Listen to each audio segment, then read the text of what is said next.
All right, please go back and watch the last video and you could see this realization come to me live.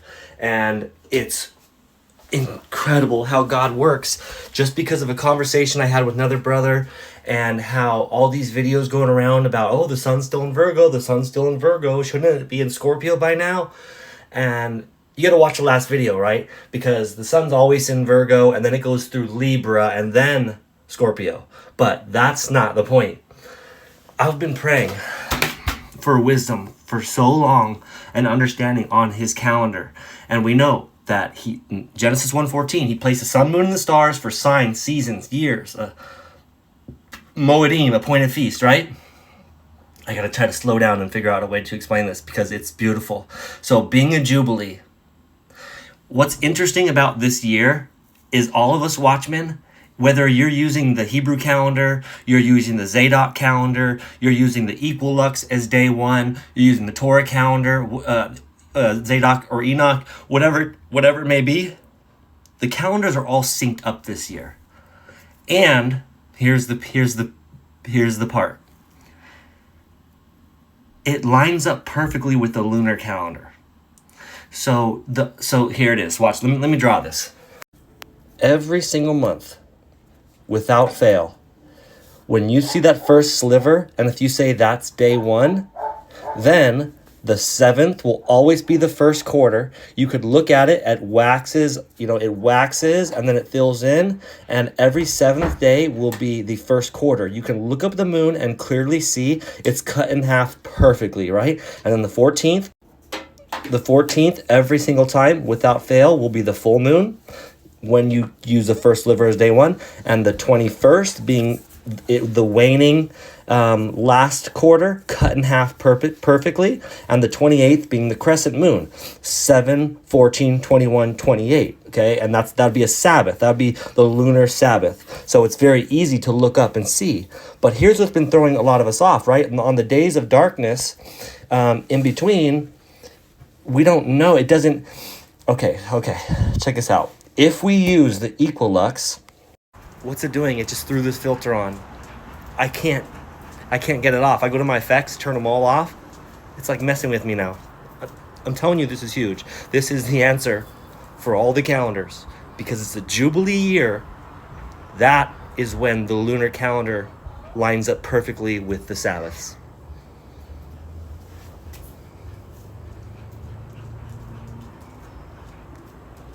Yep.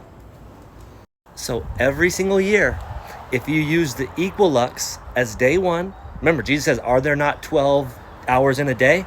Every single year, March 17th, St. Patrick's Day, is the Equilux. Not the equinox, the Equilux, the day of equal parts. Every single year, March 17th will be the Equilux, the day of equal parts.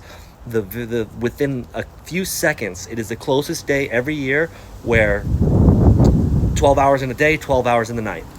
If you use that as Nisan 1, Abib 1, every single year, Heshvan 17 will fall on October 31st. And just do the math changes for whatever time zone you're in. And Heshvan 17, the day the fountains of the deep break open and the firmament breaks open, that is a significant astrological sign. Like God places the sun, moon, and stars for signs and seasons, right? This is not astrology. Don't get it twisted. That's what the devil did. He did all these things so people can't. The devil will think to change the times and seasons to honor itself. Well, that's what happened. But no, we're getting back on track here. And it being a Jubilee year makes perfect sense. What now? That answers the question. Why? Yeah, the lunar count is so perfect. You could just look up and see it cut half perfectly on the 7th, full moon on the 14th, every time. The last quarter every time on the 28th and the 21st, and the crescent moon every single time on the 28th, right? But then there's the days of darkness, and it's like it's just so perfect. But this year it does work. It's hard to explain. It doesn't work with those days of darkness, right? If you use Nisan 1 when Spica is on the horizon, the day after, on or before the spring equinox, and Virgo with Spica on the horizon, and the sun in Aries, and the new moon in Pisces. The sun in Pisces now, and the moon in Aries. That would be day 1, Nisan 1, which makes sense. But that would be on a Jubilee year. And that's why the calendars are synced. Even with the Hebrew calendar, how they add the Adar 2s, it doesn't matter.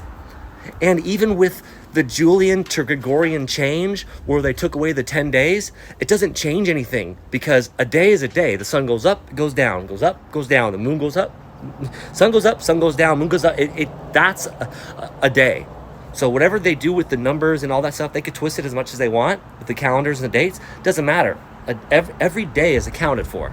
So those 10 days that were lost from October 4th to the 14th, it doesn't matter. So recap and see. I think I want to be able to explain this better. There's always been a question in my mind, like, why is the lunar calendar so perfect when it comes to the Sabbath?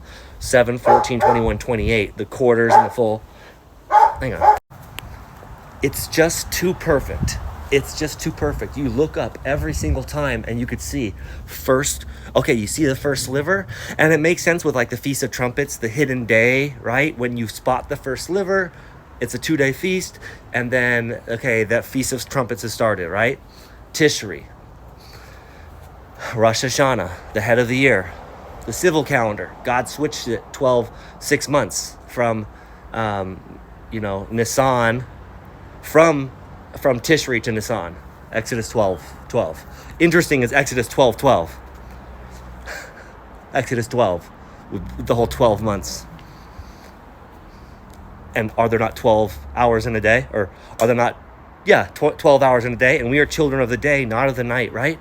So it's just too perfect. Every single time. I'm going to keep reiterating this till everyone gets it, because this is the answer I've been praying for, and so many watchmen have been praying for, and it came to me live in the last video, that on a Jubilee year, the lunar calendar will sync up with the Sabbaths.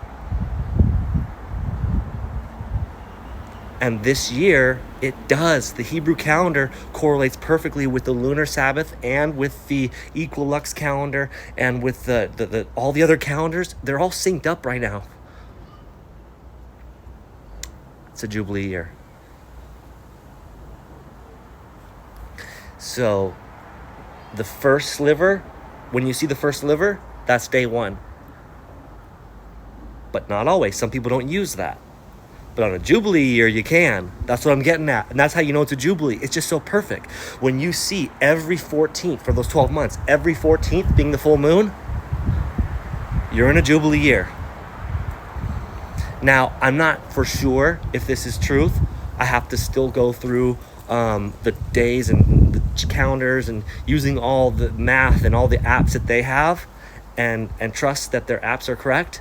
And there's a way to do this. We use time and date calendar. We look at all the moon charts, and we say Heshvan set. We say March 7th. This is what you do. Please help me out with this. You say every single year. Let's start at 1948. Start at 1948. And you write down the 12 months, and you go March 17th, and then you put the corresponding Hebrew date and all the corresponding other calendars dates, right? And then you see what the moon was in. Actually, we got to start with the Jubilees, and then we'll go, let's say 2023 was a Jubilee, so 50 years, that's the last Jubilee, which was so many historical events happened on the last Jubilee. Okay, was it every 7th, 14, 21, 28th, the first quarter full moon, third quarter crescent moon, and then the following year it was like a day off, and then the following year another day off, but then as soon as it gets to a Jubilee, then all of a sudden the lunar calendar synced up perfectly? You see what I'm saying? Does it make sense? This is so exciting for me. It's a Jubilee year. That totally explains why the moon is so perfect. It's so perfect for the Sabbaths, but not always. But on a Jubilee, it's perfect. So when it's perfect, you're in the Jubilee year, the year of release. Oh, glory to the Lamb of God. Ask and you shall receive. So amazing how this came about, the way God works. I discovered this came to me live in the last video.